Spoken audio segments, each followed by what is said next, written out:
सबको गोरा बनना है. Everyone wants to ape the West. This is the result of our colonized education system. And I'm talking about just practical matters. So Forget about the you're saying cultural impact. Macaulay's education systems actually took us away from our traditional medicines, our long history of work in science, and almost made a generation look down in a way upon some of these ancient practices like Ayurveda. Is that what you're claiming? And therefore, that's the Absolutely. inheritance that we need to reclaim. And we need to decolonize our education system so that we can do this, so that we have an elite which realizes they're not living in Europe, they're living in India. Again, I'm not anti the good things we can learn from the West. The West has been the most successful civilization of the last 3 centuries. There are many good things we can learn from them. And as our ancestors said, Ano Badraha Kritrovantu Vishwata, that let noble thoughts come to me from all directions. But we should not forget our roots, where I agree with what William said so beautifully, that this change is happening democratically, peacefully, slowly. And I agree with William completely on that. I also agree with William that there is no need to turn completely anti West. There are good things from the West. We should learn that. But let's learn our own stuff first. No, but the truth of the matter is, it was in, today when you see, for example, India, a market leader in IT services, you see Indian engineers going across the world. A lot of that is the benefits we got from English education. And contrast us with a Japan or a China. We have a competitive advantage over these countries because we've created this large pool of English language. And for many Indians, English is aspirational today. Go across the country, everyone wants their children to learn English. Are you saying But Rajdeep, I'm agreeing with that's you. the result? I'm not. No, but is that no? Are you saying I'm that's not the result of this anti-English. slavery? No, you're saying you're not I'm not anti-English. anti-English. Then you are. What And are I'm you not exactly anti? I'm not anti learning the good things from the Western way. So what are I you am exactly saying anti? let us not forget the good things from the Indian way as well. I just gave you 3 examples on Yes, but have you, medicine, on how our yes. architecture is decolonized, on how our cities do not take the monsoon system into account because we are also mentally colonized. There are many other things of this.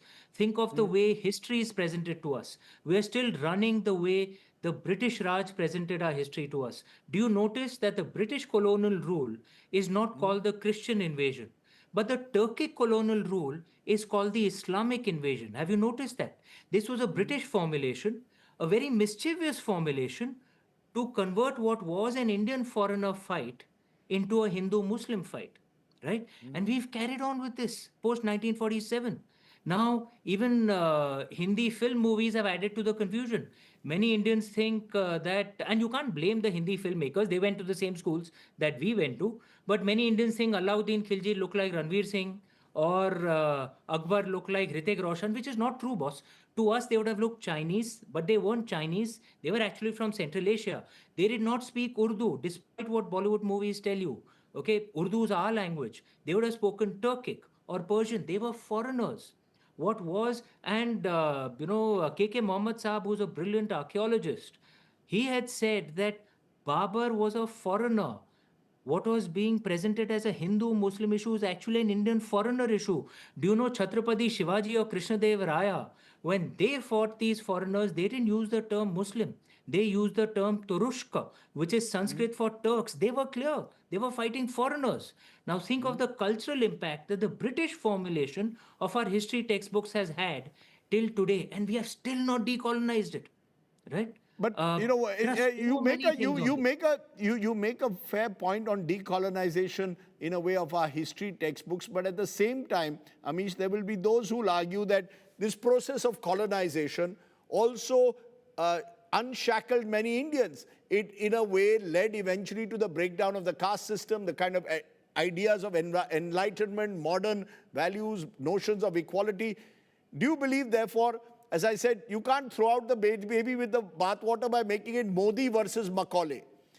Narendra Modi has his point of view, Macaulay or Macaulay Putra have their point of view, and the twain can meet. It's not as if they are mutually antagonistic. Rajdeep, you're kind of reinforcing my point. I'm not anti the good things of the West. I'm repeating that once again. And I've not read Prime Minister Modi's speech, but if he said that we need to decolonize our education system and reconnect the educated elite Indians to Indian roots, yes, of course, that is a very good thing. It will He make our said there's a country a lot slavery better. mindset. He seemed to suggest there's a slavery mindset involved here, that this has enslaved us. Is that a bit of an exaggeration? Is that politics being I played would out? agree with that too. I would agree with that too. Do you know that our obsession with fair skin is again a recent construct? This fair and lovely, this thing that fairness means more beauty, that is not a part of our ancient way. Draupadi Ma, who was considered one of the most beautiful women ever, one of her names was Krishna. Krishna literally means dark skinned. All right.